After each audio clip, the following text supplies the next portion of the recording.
Well, hello then, I do hope you're all well, and I do hope you're having a wonderful weekend. Now, yes, it's an added bonus one for you, because a little bit of the backstory, because like in the previous video I told you that I was watching the football. God, wish I hadn't, but no, we all have us crosses to bear. But then after the football, we got home after a few beers. I decided I'm going to watch a bit of the Ashes.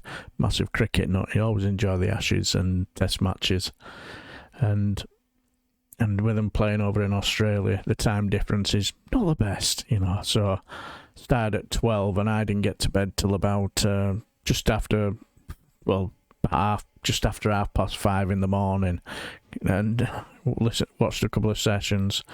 And then when I knew I'm going to miss the James O'Brien show that morning, so I got up at about 1:30 and thought, right, that's what I'll do. I'll listen to the show.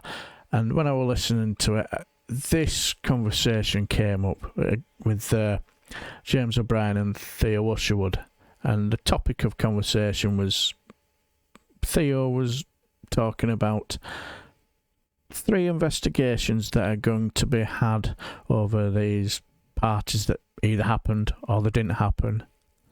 And the other one was about the Downing Street refurbishment scandal. You remember when Keir Starmer asked who initially paid for this, and Bodge waffled this and that and the other, and what Theo had to say was very, very interesting. Theo, what brings you to these shores?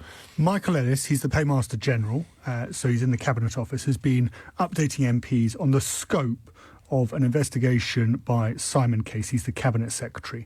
Now, yesterday, the Prime Minister said that Simon Case's investigation would focus just on a Christmas party in Number 10 on December the 18th. And there was a back and forth because Number 10 couldn't then confirm for 2 or 3 hours whether actually Simon Case had attended the party on December the 18th that may or may not have happened. In actual fact, now they're saying that he didn't attend that party.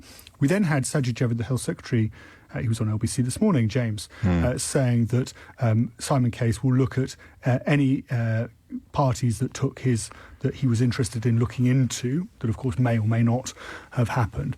And now Michael Ellis has confirmed that the investigation by Simon Case will look into 3 separate parties. Go on.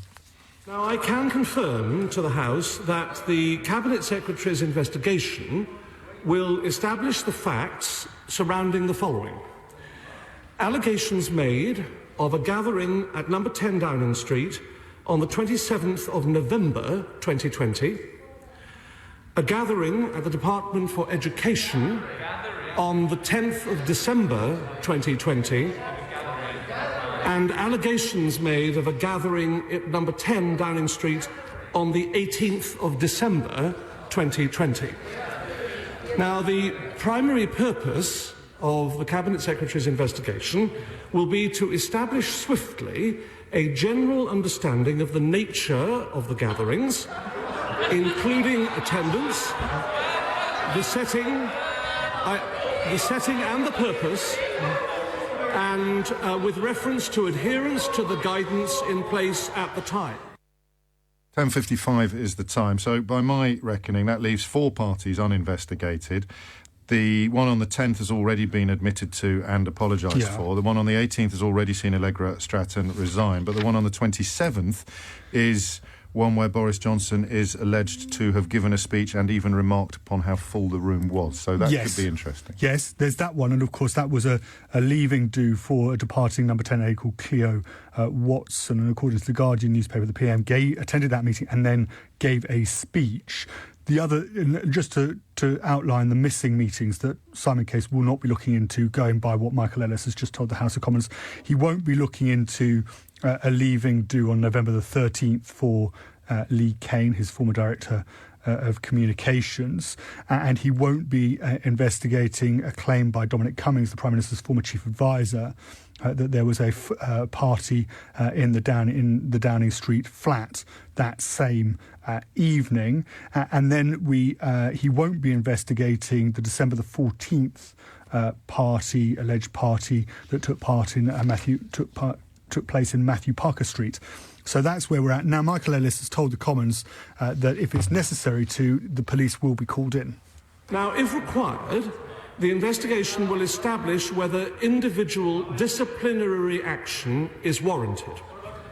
Now, Mr. Speaker, the work will be undertaken by officials in the Cabinet Office at the direction of the Cabinet Secretary with support from the Government Legal Department. Now, those officials will have access to all relevant records and be able to speak to members of staff.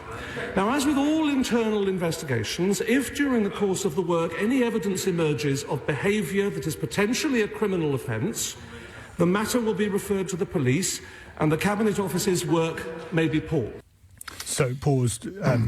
If the police are called in, then the Cabinet Office stop the police conduct their own investigation. Of course, the Met Police has already said that it doesn't see any evidence that it needs to investigate. But of course, Simon Case may come up with fresh information, which would then be passed to the police, and therefore would then potentially warrant a police investigation. I mean, to be fair, if people deeply concerned about these allegations could choose one party to be investigated, they probably would have chosen November the 27th. Yeah, out of all of them. So what's also interesting about what Michael Ellis is saying is he's confirming at least that there were quote-unquote alleged gatherings. Yeah. That's the first time a government minister at the dispatch box has actually acknowledged that there is an alleged gathering. Briefly, we now know as well that the Prime Minister, or the Conservative Party, is being fined over the redecoration, the lavish redecoration of Johnson's flat. You remember the Geit inquiry? Yes. Now, the Geit inquiry, I'm pretty sure, said that Boris Johnson had no idea who the donor was until February of this year, when Simon Walters at the Mail started unveiling all this stuff, and yet we discovered today that he WhatsApped Lord Brownlow asking for more money. So there's something worth digging into, I think. The two, I've got the report here, the two entries that are perhaps of most interest are that there was a donation made, and then a senior fundraising officer of the party, that £15,000 related to events, was then told that the balance was for something else and not to worry about it. And then on 29th of November last year, the Prime Minister messaged Lord Brownlow via WhatsApp asking him to authorise further at this stage unspecified refurbishment works on the How can he be messaging him on the 29th of November asking for more money and then saying later that he didn't know who he was getting the money from until February of 2021? And there was also, of course, a statement from the Conservative Party where they said that the law was not broken.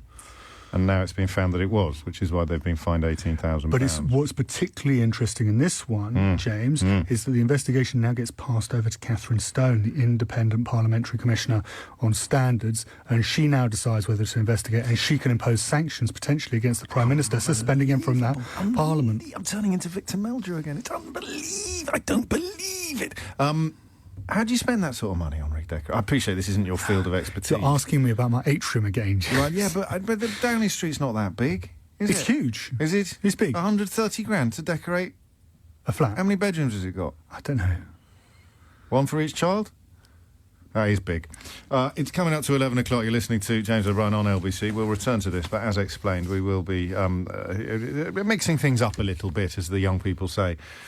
Yes, that you get the feeling that's going to be the new keyword now. An alleged gathering. They're lying their heads off, aren't they? There's nothing alleged about it. It was a right royal knees up, isn't it? But yeah, 3 of them are going to be investigated and 4 of the other 4 just going to be ignored. Why they're just... Don't understand why they're just ignoring 4 of them. I think just investigate the... Well, there's no really to investigate. They're being caught out bang to rights, haven't they? But yeah, that was really, really interesting when they talked about the refurbishment. And on the Friday show, I remember listening to James O'Brien where he... brought out a little excerpt of Keir Starmer in the House of Commons during PMQs, where he brought up this refurbishment, asking who initially paid for it, and he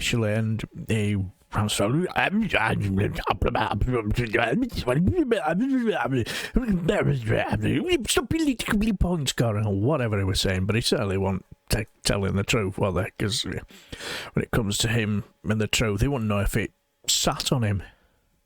But yeah, and initially then, my first thought was, if it smells like Tory sleaze, and it looks like Tory sleaze, it's probably Tory sleaze, isn't it? Yeah, anyway, I shall leave the video here, and I hope you enjoy the rest of your holiday, and chances are by the time you've watched this, I'll be at the mighty Bantams, hoping for them to see us score a goal.